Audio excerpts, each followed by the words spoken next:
Hey, what's going on? It's Mike with Bad Weather Fans Instant Reaction Podcast. Nets lose to the Hawks 120 to 116. Alex and I will be doing some instant reactions after the Nets, after the Knicks. I will touch on the Knicks and something Alex said on Twitter that I will address. But let's start with the Nets. They lose, so I guess that's what we want. I found myself definitely rooting for them. It was impossible just to sit there and root for shots to not go in. But I think from a perspective of this team, this is kind of what you want. They're competitive. They're in games.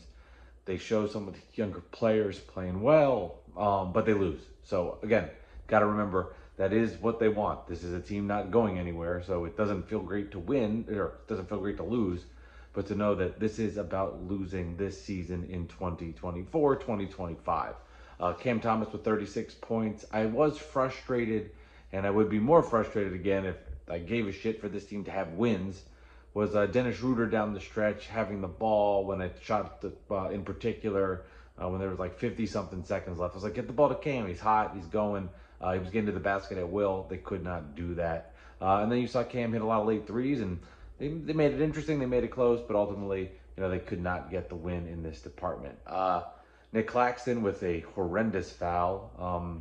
The lack of discipline defensively, I think, would make you worried. 30 fouls or something like that. It was just insane the amount of times that the Hawks would get to the free throw, and then that's just with lazy defense in particular with that. You could see this team that does fight, though. The Hawks probably aren't very good, but the Nets were competitive with them. They had a chance to win this game until it got kind of late in the fourth, and Atlanta made their moves. But they fight.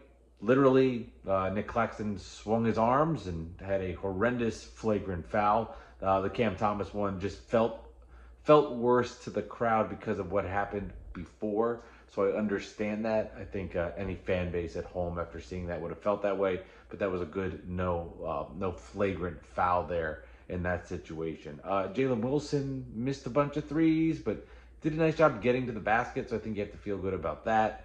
And you see what you get with Cam Johnson.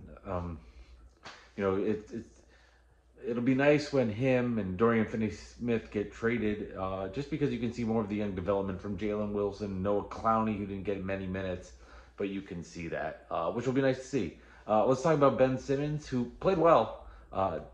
Is not in there late. You can see that people are scared. This is not just the new coaching staff. This is everybody. Never wants to see him late in games. But he did play well. He had that terrible stretch in the third quarter where he had 4 fouls in 0 seconds. I don't know. Somehow he figured out how to do that. That was bad.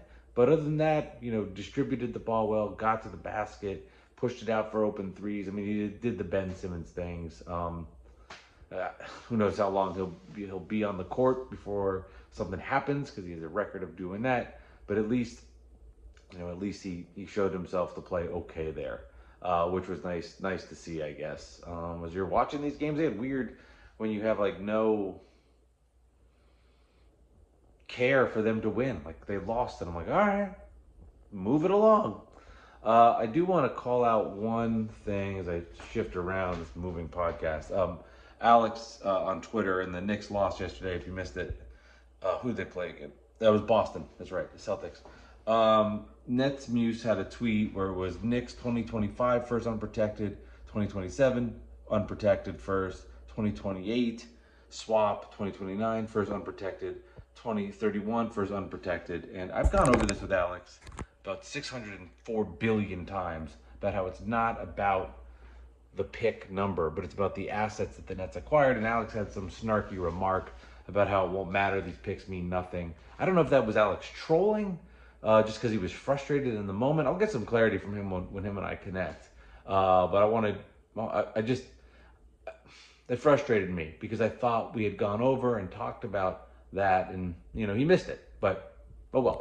The Knicks, by the way, they got their ass kicked versus the Celtics. It's just one game, so you can't really, oh well. But I will say this about it. I had mentioned, I know some Knicks fans saying, well, the Celtics just made every shot. They're just breaking everything. I mean, the Celtics are really good. So let's not minimize what they did last year. Then they start doing things again. Knicks have a way to go if they want to be that. Maybe they can. Time will tell. But give the Celtics some credit. They're a really good basketball team. And they just came out and they gelled and they did everything they needed to do. But Alex, please explain to me Was that just out of frustration? You're not here with me, but I'm just curious. So anyway, that's Bad Weather Fans. Thank you. Make sure you subscribe. Find Alex and I together, and we'll talk to you later.